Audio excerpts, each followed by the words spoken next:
सिद्धिभ्यः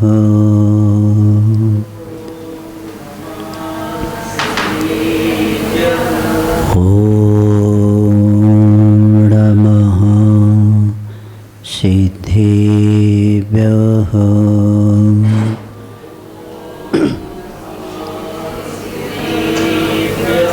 षडवो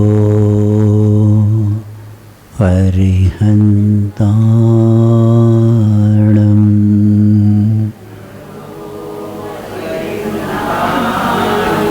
षडवो सिद्धाणम्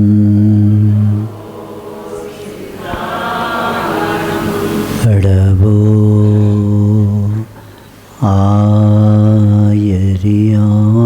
आयर्याणम्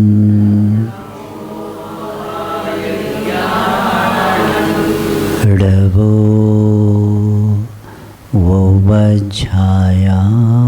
वज्झायाणम्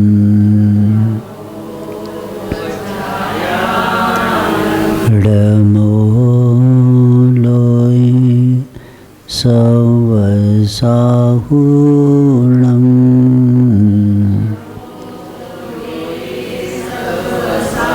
चतारे मङ्गलम् अरिहन्ता मङ्गलम् सिद्धा मङ्गलम् साहु मङ्गलम्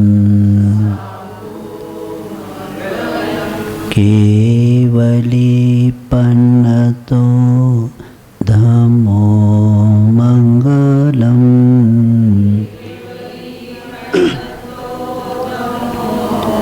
चतारे लोकोत्तमा अरिहन्ता लोकोत्तमा सिद्धा लोकोत्तमा साहु लोकोत्तमा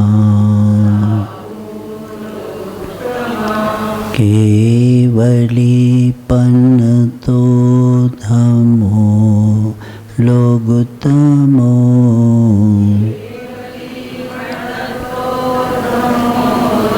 चतारे शरणं पवजामि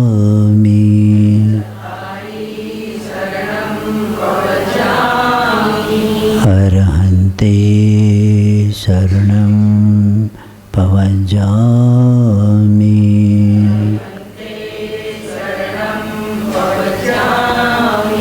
सिद्धे शरणं पवजामि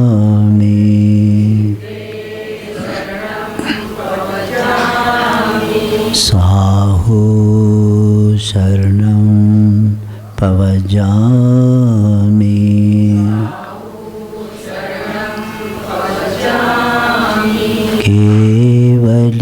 केवलीपन्नतं धम्मं शरणं पवजामि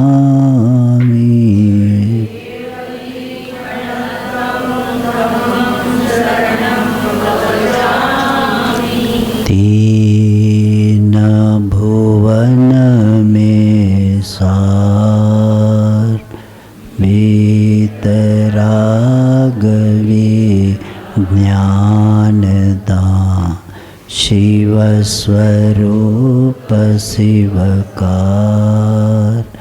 नमः त्रियोग संहार के।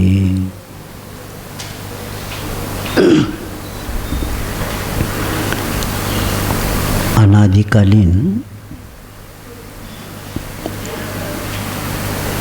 कर्म से प्रेरित होने के कारण ये संसारी अपने आत्मा को गति से गत्यांतर लेता जा रहा है। और इसीलिए बताकर आए हैं, सम्यक ज्ञानी वह जीव नियम से चारित्र को प्राप्त ही करता है। इसलिए प्राप्त करता है क्योंकि पाप को पाप समझता है। जो पाप को पाप नहीं समझता वह कभी भी चारित्र की ओर नहीं आ सकता। इसलिए नहीं आ सकता क्योंकि अभी भी उसको इंद्रिय में सुख लग रहा है। हर इंद्रियों में सुख मानने वाला व्यक्ति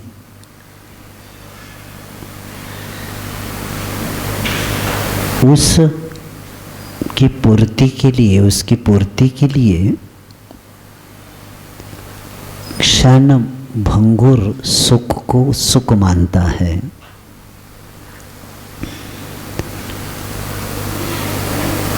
और वह समय उसी में लगा देता है।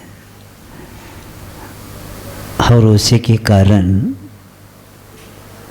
जो काम यहाँ होने वाला था वो और बहुत दूर चला जाता है। और उसके कारण भाव ही बढ़ते हैं। इसलिए वैराग्य भावना में आता है ना,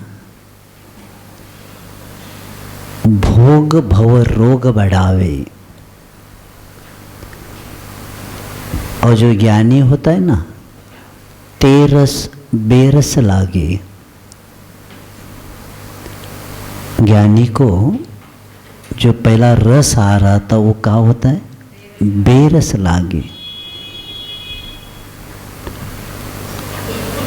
और इसीलिए वह चक्रवर्ती भी जब छोड़ने के लिए तैयार होता है और अंतिम लक्ष्य जो है उसके योग्य ही चारित्र को अपनाता है। और उसी चारित्र में सकल और विकल की चर्चा चल रही है। अनुव्रतों का अहिंसानुव्रत, सत्यानुव्रत, अचौर्यानुव्रत, ब्रह्मचर्य अनुव्रत, परिग्रह परिमाण अनुव्रत, इसका वर्णन पूर्ण हो गया है। तो ये अनुव्रत का अभ्यास कब करना, किसी का प्रश्न था। क्योंकि अनुव्रत अभी हम पालेंगे तब जाकर आगे का कार्य हो सकता है। और इस अनुव्रतों के कारण तो अपना आगे का जो सीमा हम बनाना चाहते हैं उसका कार्य यहाँ हो सकता है। क्योंकि पाक्षिक श्रावक वो होता है जो अष्टमूलगुण का पूर्ण पालन करते हुए सप्त व्यसनों का त्यागी होता है और जिनेंद्र भगवान का उपासक होता है। यानी जिनेंद्र भगवान के पक्ष को स्वीकारता है, इसलिए पाक्षिक शब्द है। और इसी के कारण वह व्यक्ति, क्योंकि आगे उसको बढ़ना है, और व्यक्ति कब बढ़ता है मालूम है? जब पाप कम करता है, कषाय कम करता है, तब ऊपर उड़ता है। पाप करने वाला ऊपर नहीं उठ सकता, वो अधोगति की ओर जाता है।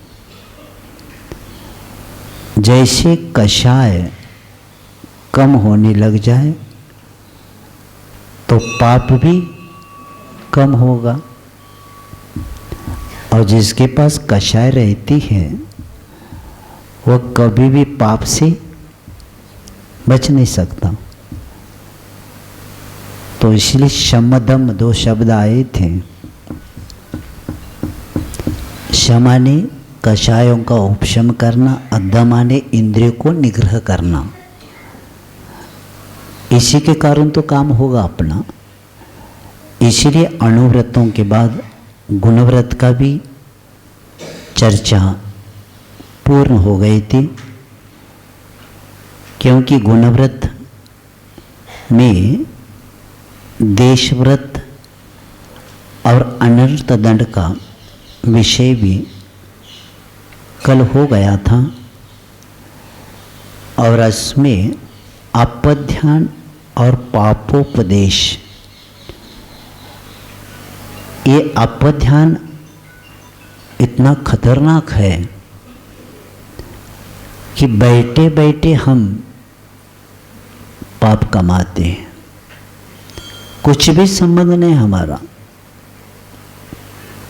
उस व्यक्ति से, कुछ भी संबंध नहीं, तो भी किसी का धन का नाश हो,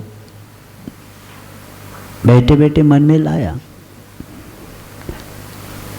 या किसी का जीत हो, किसी के हार हो, ऐसे विचार करते करते अपध्यान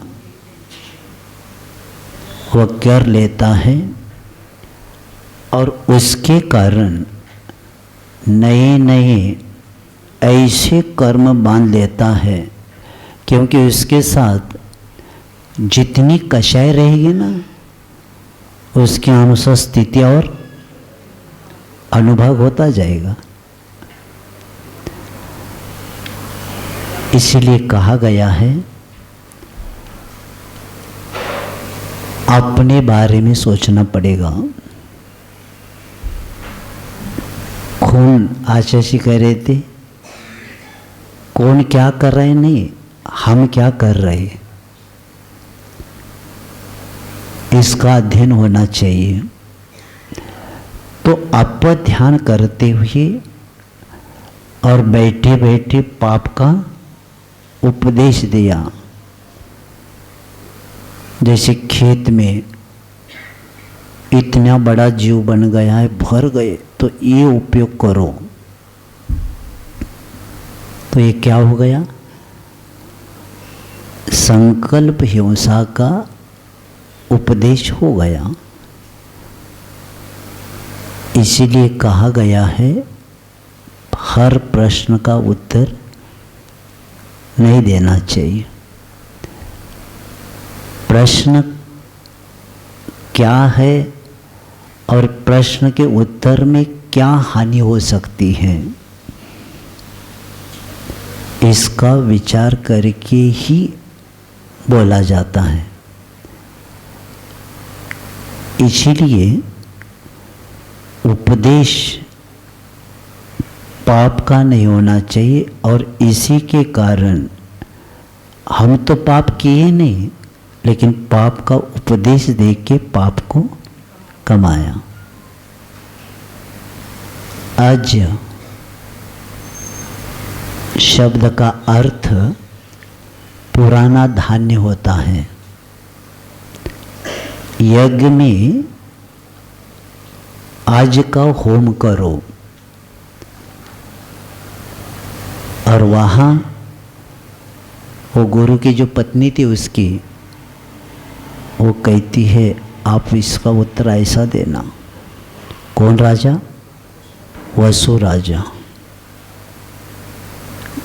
जो सत्यवादी था, और उन्होंने स्नेह के पीछे आज का हार्थ पकड़ा किया। और तब से यज्ञ में बलि देना, हमें लगता है अरनाथ भगवान के तीर्थ की घटना होगी। तब से यज्ञ में पशु को बलि देना प्रारंभ हो गया। स्नेह के पीछे, और वहाँ क्या था कि होम में, यज्ञ में पुराना धान्य इसलिए करना, वो अंकुरित होता ही नहीं तो उसमें दोष नहीं लगेगा, ये था। लेकिन उसका अज का अर्थ बकरा करके सब पलटा दिया। एक ने स्नेह के पीछे असत्य बोले और उसके द्वारा कितने जीवों का होम में, यज्ञ में बलि हो गया। इसीलिए हर प्रश्न का उत्तर नहीं दिया जाता। पात्र और उसका उत्तर गड़बड़ हो तो मौन रहने को कहा है। तो ऐसे पापोपदेश, हिंसादान, प्रमादचर्या, बिना प्रयोजन से बहुत कार्य होता है संसारी के हाथ से, लेकिन सोचते ही नहीं। और हिंसादान, दुश्रुति, जिन कथा कहानियों के सुनने से मन में राग द्वेष उत्पन्न होता, उसको नहीं सुनना ही दुश्रुति अनर्थ दंड व्रत कहलाता है। इसीलिए बुरा मत देखो, बुरा मत बोलो, बुरा मत सुनो और बुरा मत सोचो, ये भी डालना पड़ेगा। क्योंकि ये सोच तो सब गड़बड़ करती है, तीन तो सबको पता है, लेकिन बुरा सोचना भी नहीं।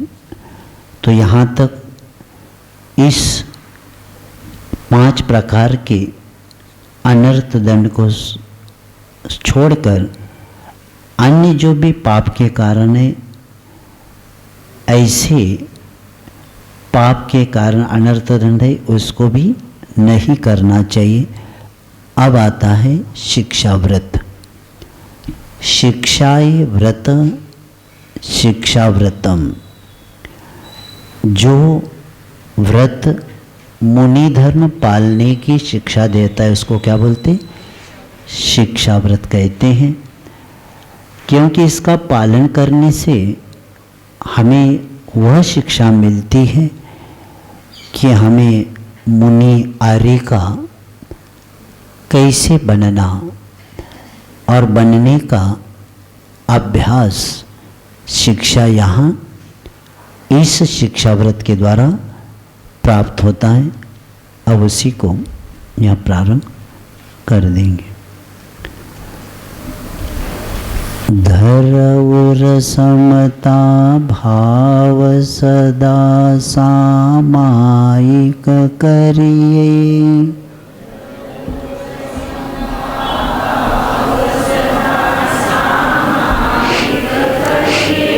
परब चतुष्टय माहि पाप तज प्रोषद धरिए।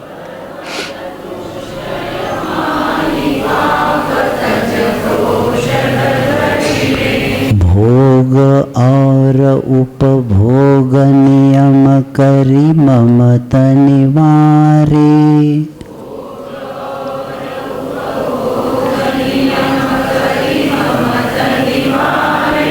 मुनि को भोजन देय फेर निज करहि आहारे।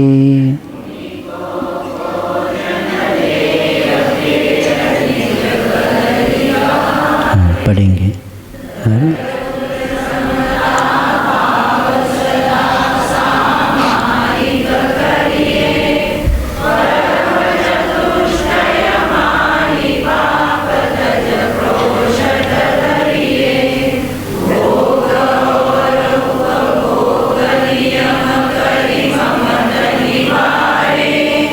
मुनि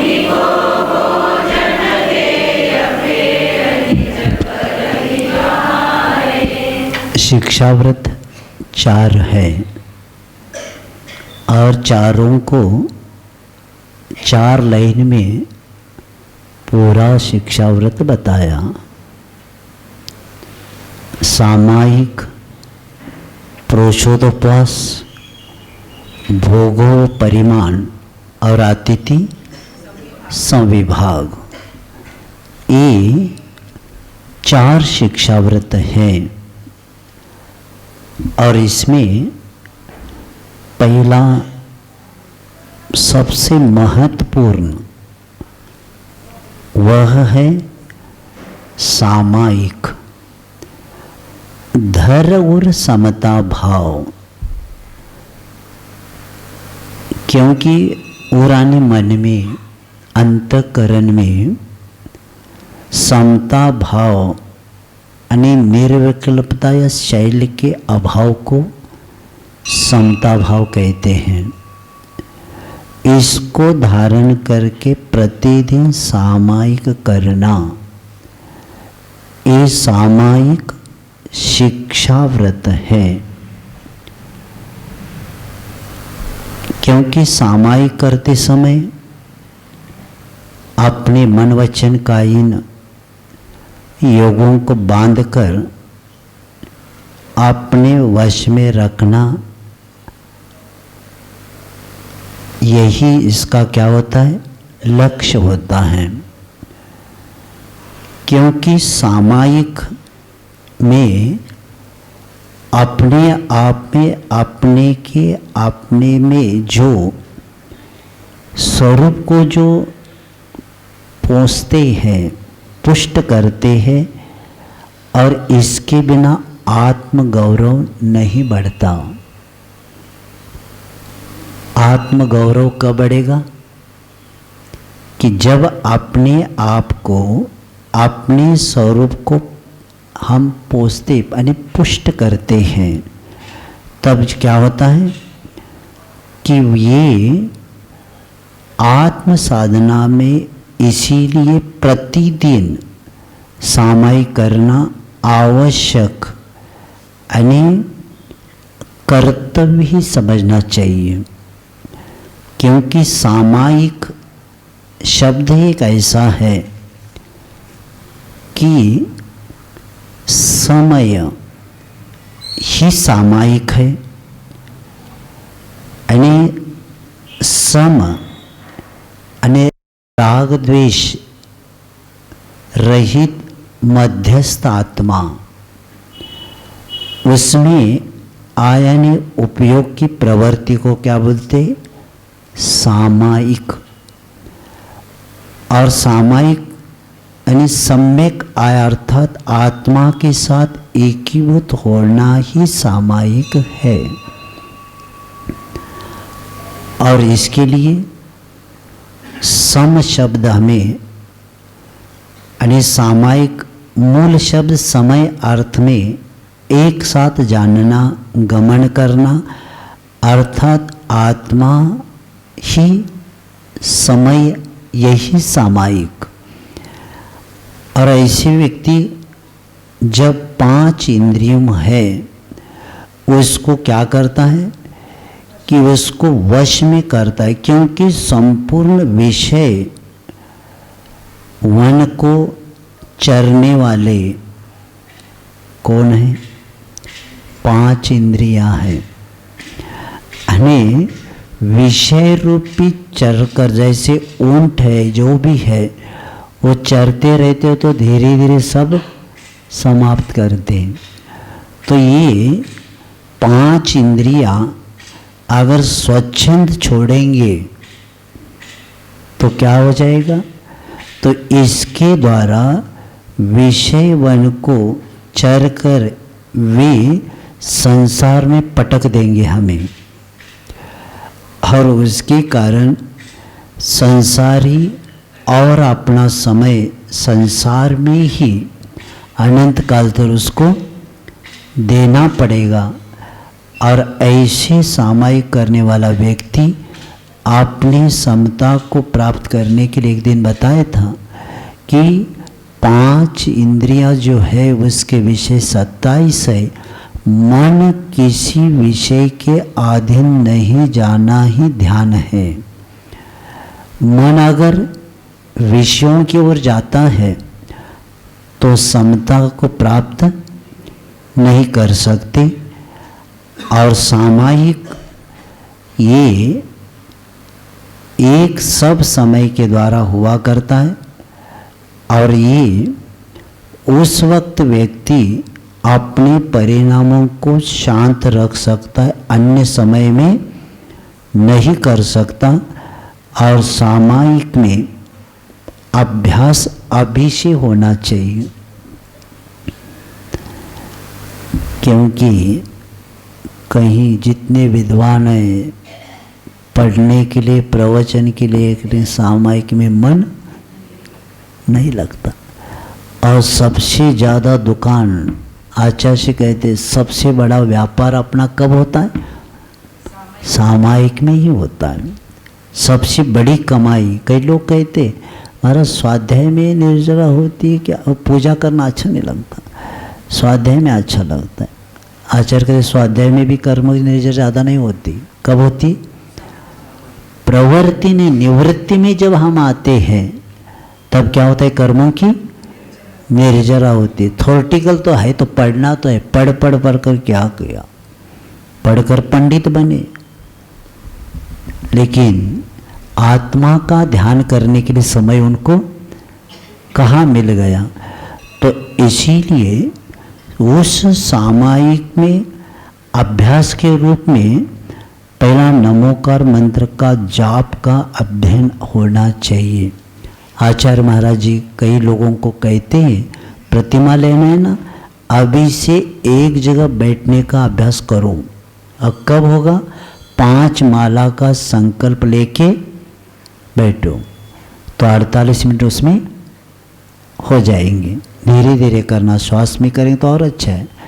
तो ऐसे करते करते, क्योंकि एक जगह बैठने का अभ्यास, शांत बैठने का अभ्यास ही समता के लिए काम में आता है।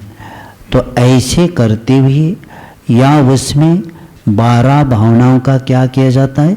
चिंतन किया जाता है। और आत्म स्वरूप का चिंतन करके प्रभु की उत्कृष्टता और अपनी निकृष्टता, इसके बारे में चिंतन करना है। सो हम वह मैं हूँ, लेकिन वह मैं होते हुए कि जिसको हम उत्कृष्ट मानते हैं, लेकिन हम अभी भी निकृष्ट हैं। तो उत्कृष्ट बनने के लिए मुझे क्या क्या करना पड़ेगा? ये उस वक्त अध्ययन हो जाता है, तब जाकर व्यक्ति अपने स्थान में यानी सबका ध्यान छोड़कर सहज विश्राम होता है। सामायिक में शरीर को विश्राम और आत्मा को शांति प्राप्त हो जाती है। सामायिक में क्या होता है? शरीर के लिए विश्राम और आत्मा के लिए शांति प्राप्त हो जाती है, क्योंकि उस वक्त हमारा विषय बाहर का है ही नहीं। और इसीलिए ध्यान करने के लिए बताया सामायिक करने वालों को कि आप बैठते ही धीरे धीरे श्वास लेना छोड़ना, नासाग्र पर उपयोग लगा के बंद करना। अब उपयोग यहाँ है हमारा, या दोनों के बीच में या ऊपर होता है, तो उस वक्त हमारा उपयोग यहाँ और श्वास और इसका संबंध, बाकी का धीरे धीरे करते पहला का क्षेत्र को भूले बिना सामायिक नहीं होता। क्षेत्र को याद रखेंगे ना, तो क्षेत्र से संबंधित चेतन और अचेतन पदार्थ बिना बुलाए आते हैं। बुलाते क्या?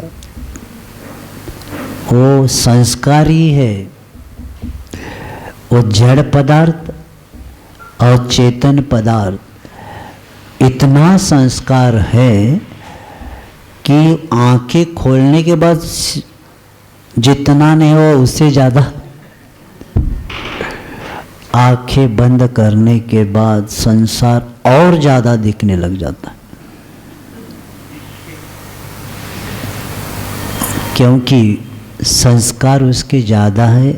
तो भी माला लेके बैठना है, मन नहीं लगता तो भी बैठना, मन नहीं लग रहा है उच्चारण हमें खुद को सुनाई दे वो बोलना नमोकार मंत्र, और नहीं लगता पूर्वानुपूर्वी पश्चातानुपूर्वी, नीचे से ऊपर जाओ। नमो लोय सवसम, नमो उज्जैनम, नमो आयर्यानम, नमो सिद्धानम, नमो अरिहंतानम। नहीं महाराज और भी गड़बड़ कर रहा है तो अत्र तत्र आगे पीछे करो। नमो आयर्यानम, नमो अरिहंतानम, नमो लोय सवसम, नमो सिद्धानम, नमो उज्जैनम, और 108 बार बोलना, सब ठीक हो जाएगा। कहाँ जाता है अभी? 120 बार पढ़ सकते अलग अलग। कितना? 101। हमने नमोकार मंत्र की चार्ट दिया है, अंत में चार्ट रखो सामने और उसमें संख्या उसके अनुसार नमोकार मंत्र बोलते जाओ। कहाँ मन जाता है देखेंगे हम। तो ऐसे संस्कार हमें डालना ही पड़ेगा। और ये सामायिक शिक्षाव्रत इसलिए बताया है, जैसे गुणव्रत में दिग्व्रत और देशव्रत किए हुए मर्यादा के भीतर और बाहर संपूर्ण रूप से 5 पापों का क्या हो जाता है, किसी निश्चित समय तक 48 मिनट तक क्या हो गया, हमारा जो स्थूल था और उसके आगे सूक्ष्म, तो दोनों भी क्या हो गए, त्याग हो गए। और संपूर्ण आरंभ तथा शक्ति अनुसार परिग्रह का त्याग करके समता भाव धारण करना अथवा राग द्वेष नहीं करना ही सामायिक शिक्षाव्रत है। और ये प्रत्येक व्यक्ति को करना ही पड़ेगा, क्योंकि सामायिक करते समय हमारा अभ्यास बढ़ जाता है।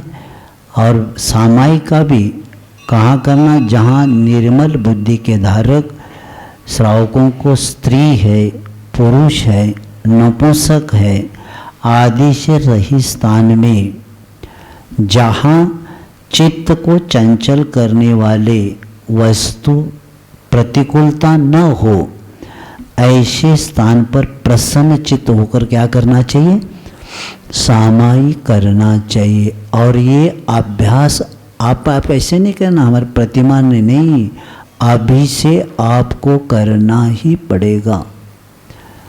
48 मिनट नहीं होता तो 24 मिनट करो। तो 24 मिनट तो पहला बैठना है, सुबह और शाम शांत बैठो। 24 मिनट भी आपके लिए बहुत आगे की साधना के लिए काम में आ जाएगा, क्योंकि 24 मिनट बैठना भी मुश्किल होगा लोगों को। क्या कहा जाए और क्या कर रहे क्या पता। इसलिए आचार्य महाराज जी ने रामटे के प्रवचन में कहा था कि अमरकंटक में दौड़ो, कितना भी दौड़ो, मुझे पता है लौटना पड़ेगा आपको।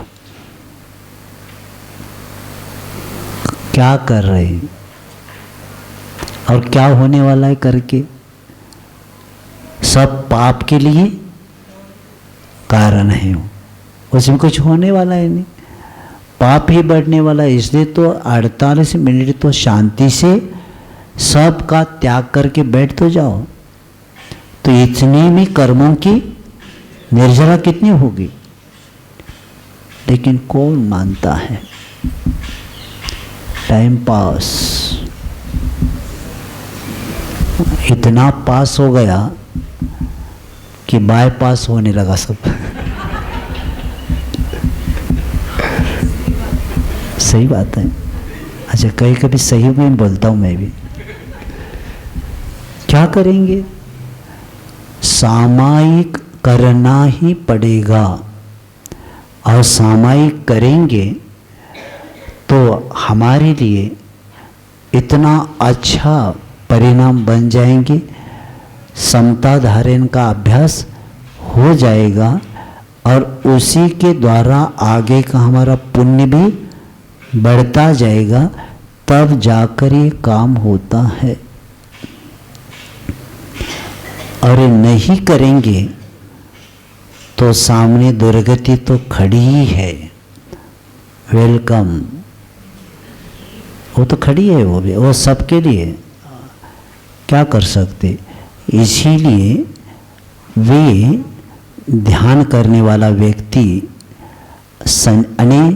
सामायिक करने वाला, वो शिक्षा व्रत को प्राप्त करने वाला व्यक्ति सामायिक में अपने परिणामों को इतना अच्छा रखता है, तब जाकर इस मुनि बनने का अभ्यास उसका प्रारंभ हो जाता है। और सामायिक में जो भी चिंतन करना है कि मनुष्य को यही विचार करना है कि मैं जिस भाव में रह रहा हूँ वह क्या है, अशरण है। यहाँ कोई भी हमारे लिए शरण है ही नहीं, इसमें मृत्यु से रक्षा करने वाला कोई है ही नहीं। और अशुभ कारणों से उत्पन्न होने और अशुभ कार्य करने के कारण यह सब क्या हो गया, सब अशुभ है। और चारों गतियों में परिभ्रमण करने का कारण से ये दुख रूप है। और आत्म स्वरूप से भिन्न होने के कारण अनात्म स्वरूप हमारा है, आत्म स्वरूप हमारा है ही नहीं। और इस प्रकार संसार के स्वरूप का चिंतन करते हुए विचार करें कि इससे विपरीत हमें मोक्ष है, मोक्ष हमारे लिए शरण है और यही शुभ है और यही नित्य है और यही सुखरूप है और आत्मस्वरूप है। इस प्रकार के तत्वों का चिंतन करने वाला व्यक्ति एकाग्रता को प्राप्त कर सकता है। तब जाकर उसके क्या हो जाता है कि इस अपने परिणामों को ठीक रखने के लिए सामायिक सबसे बड़ा काम करता है। सब झंझट से बचना है ना, सामायिक में बैठ जाओ, सब ठीक हो जाता है। और ये नहीं रखना कि वो काम कौन करेगा, संसार किसी के लिए रुका नहीं। अपने को लगता है कि हम ही घर चला रहे हैं, ठीक ठीक। वो मैं जब देखा बचपन में, कई कुत्ते होते ना बैलगाड़ी के नीचे से चलते हैं और वो क्या सोचता है, मैं ही गाड़ी चला रहा हूँ। इसलिए बैल जोड़ते ही वो आकर खड़े हो जाता है और बरोबर चलता रहता है। लेकिन उसको पता नहीं मैं निकल जाऊंगा तो भी गाड़ी चलने वाली है। उसी तरह कई लोगों को लगता है कि हमारे कारण ही संसार चल रहा है, ऐसा ही नहीं। चलाने वो चलता रहता है और वो कभी रुकने वाला, क्योंकि उसके साथ अनंत शब्द है। संसार के साथ क्या है, अनंत शब्द है। वो कहीं अंत होने वाला नहीं, अनादिकाल का संसार है और अनादिकाल तक रहने वाला है। तो इसलिए सामायिक, और दूसरी बार बताया, परब चतुष्टय माही पाप तज प्रोषद धरिए।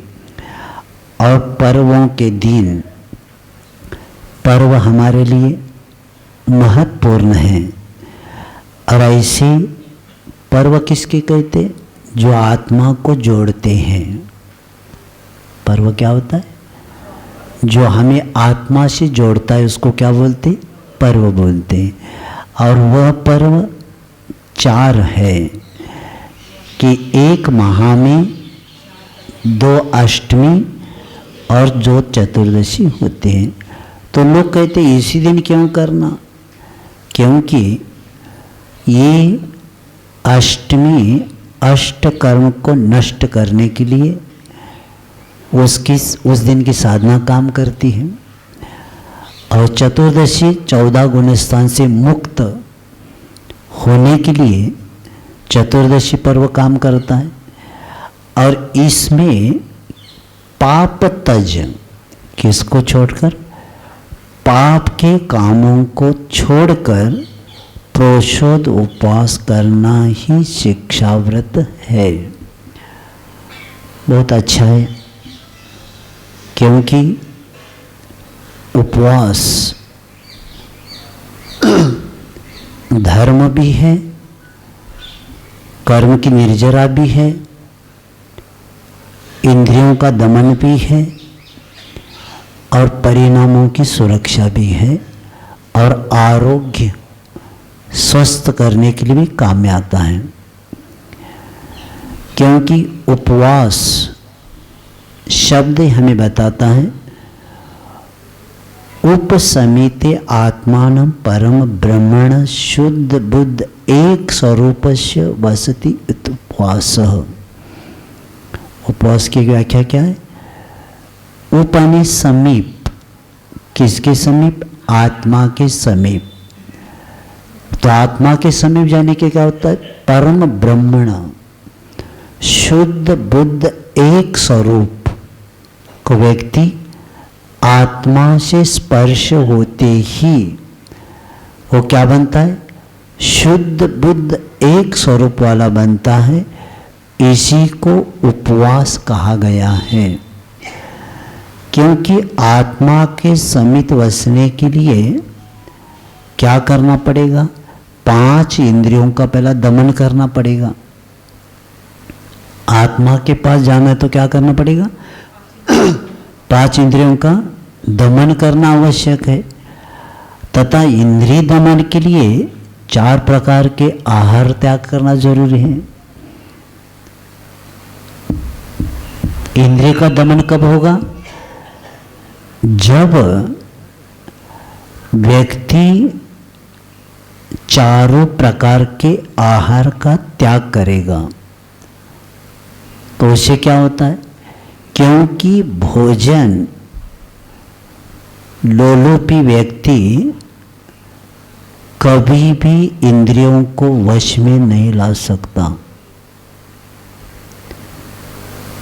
जितनी भोजन के प्रति आसक्ति रहती है, भोजन से जितनी लोलुपता रहती है, उतना व्यक्ति इंद्रियों के अधीन नियम से जाता है।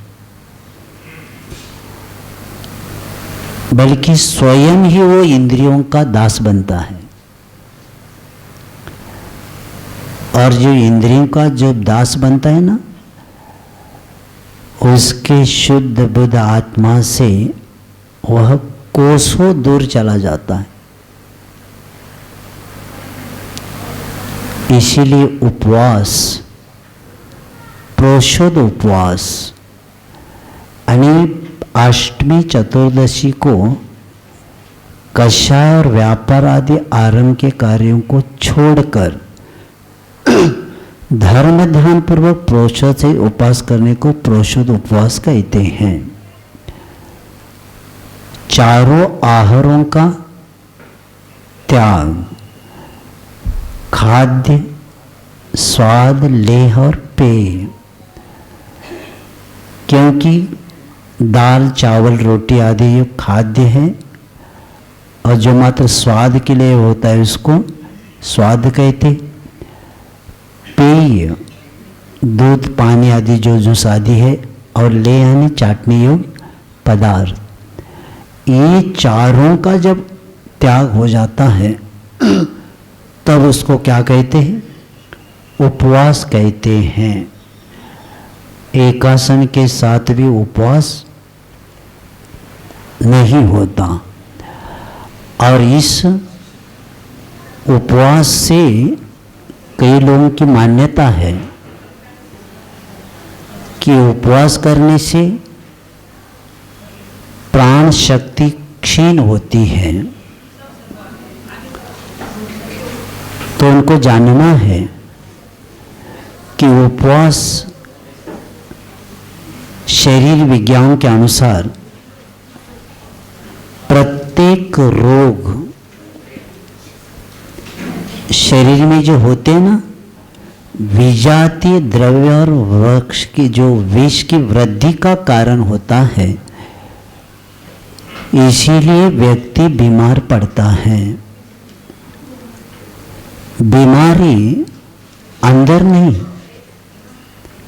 बीमारी बाहर से हम अंदर डाल देते हैं, क्योंकि विजातीय पदार्थ जितने शरीर में बढ़ते हैं उस पदार्थों के कारण विजातीय द्रव्य और विष की वृद्धि का परिणाम होता है। और ऐसे रोग के समूल नाश के लिए आवश्यक है कि उस विष को बाहर निकालना, तब जाकर शरीर की क्या होती है, शुद्धि होती है। और इसी का सबसे उत्तम उपाय है उपवास ही है। आपने कभी पशुओं को बीमार होने के बाद हॉस्पिटल में जाते हुए देखा है क्या? पशु देख लेना, थोड़ा सा स्वास्थ्य गड़बड़ हुआ तो कुछ नहीं करता, उपवास करता है। और उपवास करके अपने शरीर में जो विजातीय पदार्थ है वो निकलते ही आपका स्वास्थ्य ठीक होता है। और आप लोग क्या कहते हैं, दवा भी खाते हैं और अंदर से और दबा देते हैं, क्योंकि आयुर्वेद में आया है कि पेट की अजीर्णता का प्रकोप ही रोग का कारण है। आप कितना भी स्वास्थ्य के बारे में सोचते जाएंगे, इसलिए प्रोषोद उपवास की चर्चा इसलिए चल रही है कि आपको एक माह में जो 4 पर्व है, द्वाष्टमी और चतुर्दशी, इस दिन आपको प्रोषोद उपवास करना ही चाहिए। और आयुर्वेद में लिखा है, जठराग्नि अन्न को पचाती है तो उपवास दोषों को पचाता है। शरीर में जितने दोष है वो अगर ठीक करना है तो दवा की जरूरत है ही नहीं। आप लोग तुरंत हॉस्पिटल में जाते हैं और हमारे भगवंतों ने, आचार्यों ने पहले से बताया है, आपको बाहर कहीं जाने की जरूरत ही नहीं। अगर आप दिन उस विजाति को बाहर निकालना है तो उपवास के द्वारा ही उस प्राण शक्ति को अवकाश मिलता है और शरीर शीघ्र ही सुधार और निर्माण में जुड़ जाता है। देख लीजिए, हमारे शरीर में जितनी क्रियाएं चल रही है, आप भोजन करते तो आपको पता नहीं पड़ता, क्रिया उनकी अंदर चल रही है। जठराग्नि ने अपने काम करे, आंतें अपने अपने सब काम कर रही हैं और आपने किए हुए भोजन को वह अपने व्यस्तता में काम करते रहते हैं। व्यस्तता इसलिए रखा कि पहले का आपके पास भरा हुआ था, उसमें आपने और डाल दिया तो उनकी व्यस्तता इतनी बढ़ गई कि उनको कभी अपनी छुट्टी दिया ही नहीं। इसलिए कहा गया है, जिस दिन आपका उपवास रहेगा उसी दिन सब हमारे शरीर में जितने भी पार्ट्स है, जितने भी अवयव है, वह सब काम कब करेंगे? जिस दिन आप पानी का बूंद भी नहीं लेंगे उस दिन सब काम करेंगे। क्या करेंगे? अंदर का सब साफ करने का काम उस दिन वो करेंगे, क्योंकि आपने एक दिन भी उनको शांत बिठाए नहीं, काम काम का लगाया। इसलिए बाद में कहता है मैं तुमको काम, जाओ एडमिट हो जाओ। अब कहते डॉक्टर अब नहीं खा सकते, आप दवा खाओ, औषधि खा लो। तो औषधि खाने के कारण क्या होता है? उसको काम, बाकी के पार्ट को क्या अभी भोजन तो नहीं जा रहा है, तब वो काम करते रहे। तो हम कहते हैं डॉक्टर ने ठीक किया। डॉक्टर ने ठीक नहीं किया, तुम उपवास किया इसलिए ठीक हो गया। इसीलिए प्रोषोद उपवास। और जैन समाज में ये अल्सर ब्रेसर क्या क्या बोलते हैं, ये होने का विषय ही नहीं।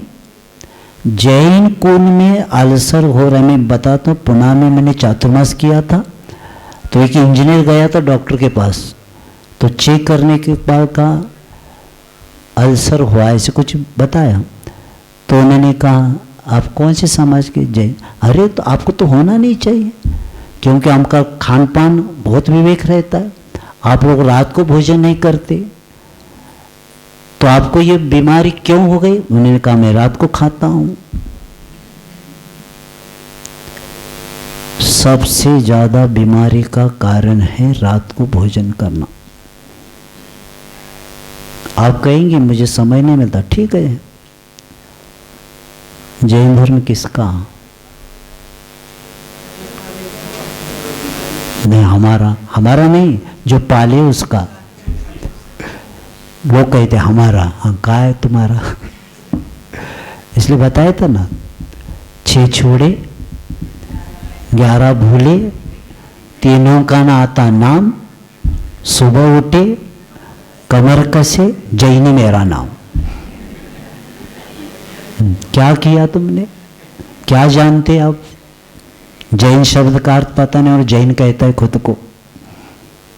जिन्हें न भगवान के उपासक को जैन कहते हैं, लेकिन तुम सोमवार शेष रविवार तक हर देव के पास जाते हो, न घर के न घाट के। इसीलिए आचार्य सिंह के शब्द याद रखना, मैंने कई बार बताया, अंतिम मौका है, इस समय कल्याण हुआ तो ठीक है, नहीं तो दुर्गति सामने खड़ी है। इतना अच्छा आत्मा से परमात्मा बनाने वाला धर्म मिलने के बाद भी अभी भक्त भी नहीं बन पा रहे हम लोग। इसीलिए अमृत का घड़ा मिला है, लेकिन हम पैर धो रहे हैं, तो क्या हुआ? तो ये प्रोषोद उपवास, कई लोगों की मान्यता है शरीर को तकलीफ देना, और आप आत्मा को तकलीफ दे रहे खाके। क्योंकि स्वास्थ्य और शक्ति संवर्धन के लिए उपवास से बढ़कर कोई विधि नहीं है। बड़े बड़े कैंसर भी क्या हो गए? इस उपवास के द्वारा भी कैंसर ठीक हुआ है। और इसी के कारण शरीर में जो भी कार्य होता है, मनोवैज्ञानिक और आध्यात्मिक दृष्टि से भी उपवास को महत्व दिया, और विषय विकारों के शमन के उपाय भी वर्णन किए। गीता में भी बताया है कि विषया विनिर्जन्ते निराहारस्य देहिना, और निराहार रहने से जो विषय विकारों को भी क्या होता है? निवृत्ति हो जाती है। और ये विज्ञान के अनुसार भी समझेंगे कि उपवास के दिन, जिस दिन उपवास हमारा रहता है, उपवास हमारे शरीर को एंजाइम प्रणाली को सक्रिय बना के रखने के लिए सहायक होता है, और पाचन क्रिया के फलस्वरूप भोजन की अतिरिक्त मात्रा को ग्लाइकोजन और वसा में बदलकर शरीर में एकत्रित कर लिया जाता है।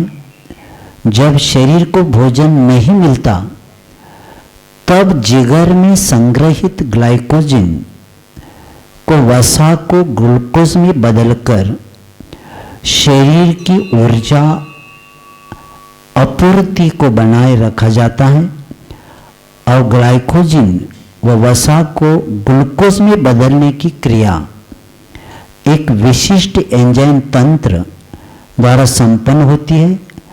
तो इससे स्पष्ट है कि एंजाइम तंत्र भी तभी सक्रिय होता है जब शरीर भूखा रहता है। तब शरीर भूखा रहेगा तब ये सब काम करेंगे और उपवास करते रहने से इस एंजाइम तंत्र को सक्रिय बना रहने के कारण मदद मिलती है और इसके विपरीत उपवास न करने की स्थिति में इस एंजाइम तंत्र के धीरे धीरे निष्क्रिय होने लग जाने का खतरा उत्पन्न होता है और अटैक आ जाता है, क्योंकि उसको हमने इतना निष्क्रिय बनाया। आप रसवंती जी गए क्या? रसवंती रस, गन्ने का रस कभी लाने को गए? कब पिए? सिर्फ पीने से पहले देख तो लो कैसा निकलता है। वो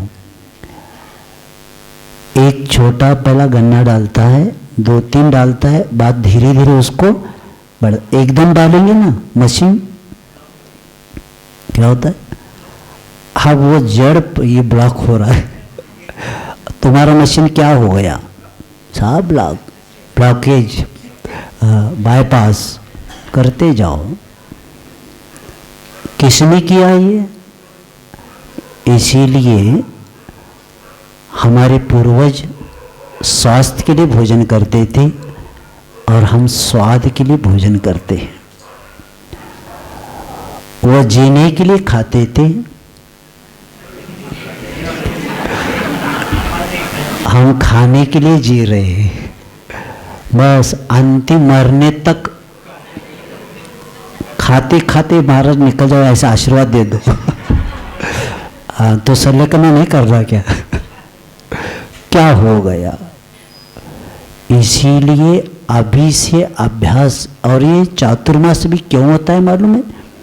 चातुर्मास इसीलिए होता है कि इसी में सबसे ज़्यादा सीजन अभी आने वाला है हॉस्पिटल में भीड़ होने की। कब होता है? संधि काल। संधि काल क्या होता है? एक में से दूसरे ऋतु में प्रवेश कर तो क्या उसको क्या बोलते? संधि काल। और संधि काल में नीम से लोग बीमार पड़ते हैं। क्यों पड़ते मालूम है? अभी ग्रीष्म काल में ऐसे ऐसे पदार्थ खाए हैं, वो सब स्टॉक में है। अभी भुट्टा भी खाया है, गर्मी है, और सूखे पदार्थ खाए हैं। क्योंकि अगर ग्रीष्म काल में पाचक सिंपल आहार करते थे ना तो हर रोज पेट साफ हो जाता। तो ऐसे ऐसे खाए और उसमें ऊपर का ग्रीष्म काल वो सब सूख गया है। और अभी सीजन आते ही, झड़ी आते ही क्या हो जाता है? हॉस्पिटल में भीड़। क्योंकि संधि काल में जो बीमार पड़ता है वो नियम से साल में 2-3 बार बीमार पड़ेगा ही, और जो संधि काल में जो बीमार नहीं पड़ता इस समय वो साल में कभी बीमार पड़ ही नहीं सकता। लेकिन इसीलिए भीड़ हो जाती है। तो पहले का सब निकालने के लिए, लेकिन एलोपैथी वाले निकालते नहीं, वो दबाते हैं, और आयुर्वेद वाले निकालते। क्योंकि शरीर की शुद्धि किए बिना आपका आगे बनता ही नहीं। लोग कहते भूख नहीं लगती। अच्छा, भूख नहीं लगती? अच्छा, 18 दोष में से एक दोष चला गया। हाँ, 18 दोष में क्षुधा भी है ना, बहुत अच्छा है। हमने कहा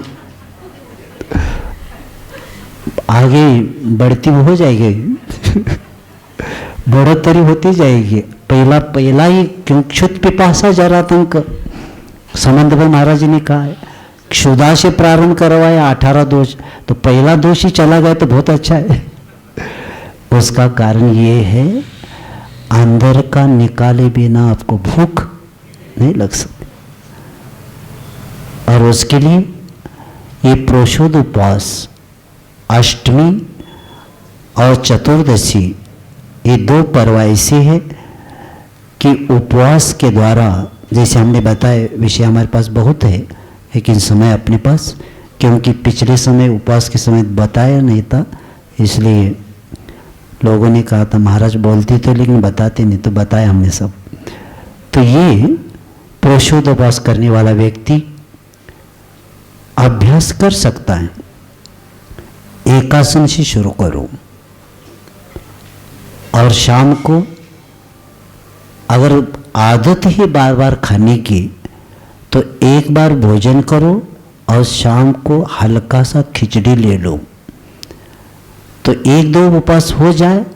तीसरे उपवास में एकासन और करो और शाम को सिर्फ पानी ले लो।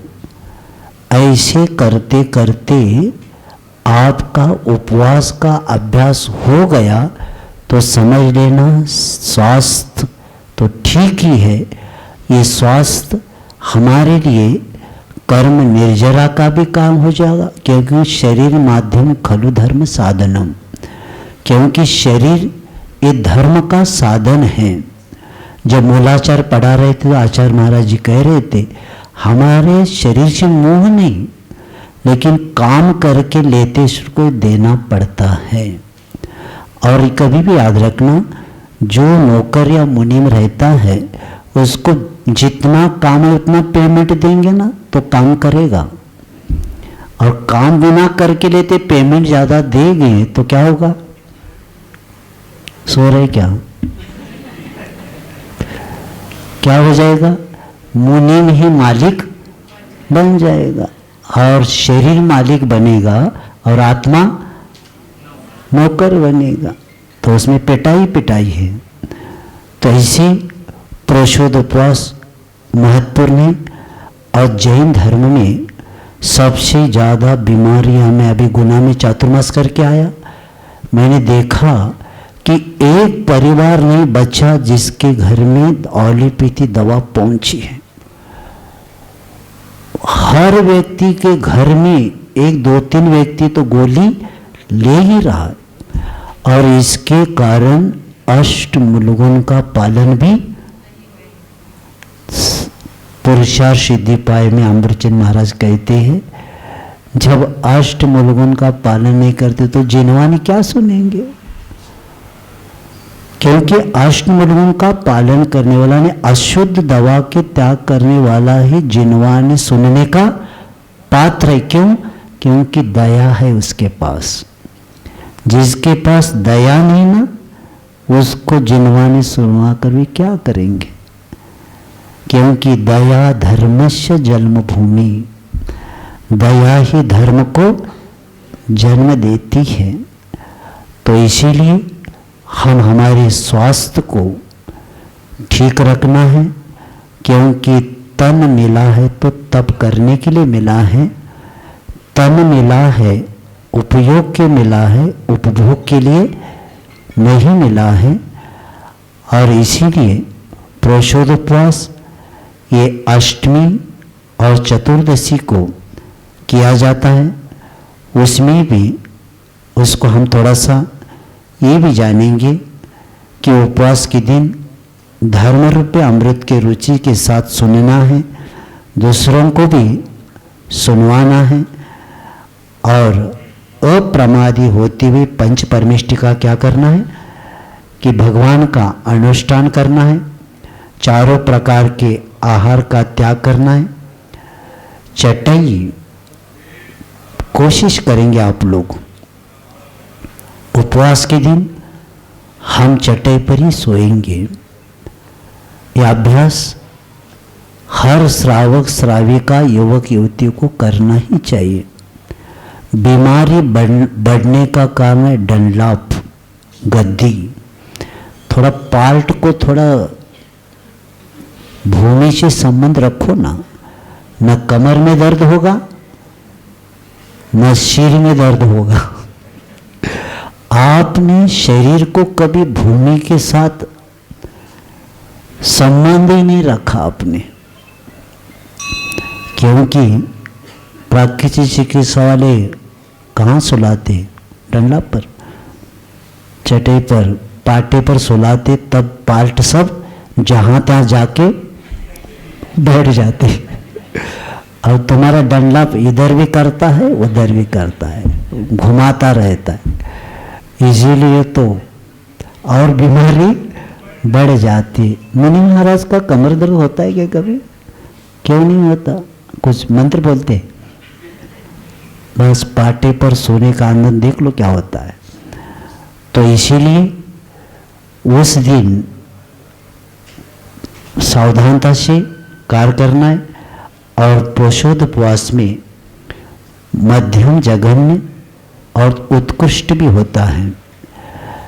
जैसे प्रोषद में आरंभ आदि का त्याग तो किया, लेकिन उस दिन कैसे करना? सप्तमी में एकासन, अष्टमी में उपवास और नवमी में एकासन। ये हो गया मध्यम। जघन्य क्या? सप्तमी में एकासन दोपहर को किया, 12 के बाद, सामायिक के बाद, और अष्टमी को उपवास और नवमी को एकासन। और उत्कृष्ट वह है सप्तमी को सामायिक के पहले आहार किया। 4 भुक्ति का त्याग होना चाहिए उत्कृष्ट में। 4 भुक्ति कौन कौन सी?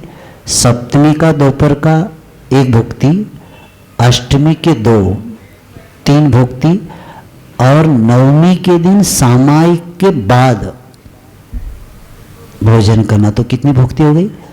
4 भुक्ति का त्याग हुए उत्कृष्ट के लिए। तो ऐसे करने के कारण अपने को बहुत बड़ा अभ्यास हो जाता है, और इसके कारण हमारे स्वास्थ्य भी, देखो कर्मों की उपवास से क्या होता है? विशुद्धि बढ़ती है, कर्मों की निर्जरा होती है, इंद्रियों का दमन होता है, और स्वास्थ्य आरोग्य भी ठीक होता है, और प्रमाद निकल जाता है। आपको प्रमाद आ ही नहीं सकता। ये प्रमाद क्यों आता है? ये भोजन के कारण। इसलिए उपवास की व्याख्या और एक बार बताता हूँ, क्योंकि उपवास उपसमीपे आत्मानं परम ब्रह्मण शुद्ध बुद्ध एक स्वरूपस्य वसति उपवास। यानी समीप, आत्मा के समीप में वसने के लिए क्या करना पड़ेगा? इंद्रियों का दमन करना पड़ेगा। आत्मा के पास रहना है हमें, तो पहला क्या करना पड़ेगा? इंद्रियों का दमन करना पड़ेगा। और दमन करने के लिए हमें 4 आहारों का त्याग करना पड़ेगा। और 4 अगर त्याग नहीं करेंगे, और जो व्यक्ति भोजन लोलुप पे रहता है, आसक्ति रहती है, तो उसकी इंद्रियां उसके वश में नहीं रहेगी, बल्कि वह स्वयं ही इंद्रियों का दास बनेगा। और जो इंद्रियों का दास बनता है वह शुद्ध बुद्ध आत्मा से कोसों दूर चला जाता है। इसलिए उपवास भी महत्वपूर्ण है, और इसी के कारण तो कर्मों की निर्जरा होती। क्योंकि समय आपका हो गया, बाकी विषय 2 ही हो गए, अब कल पूर्ण करेंगे हम।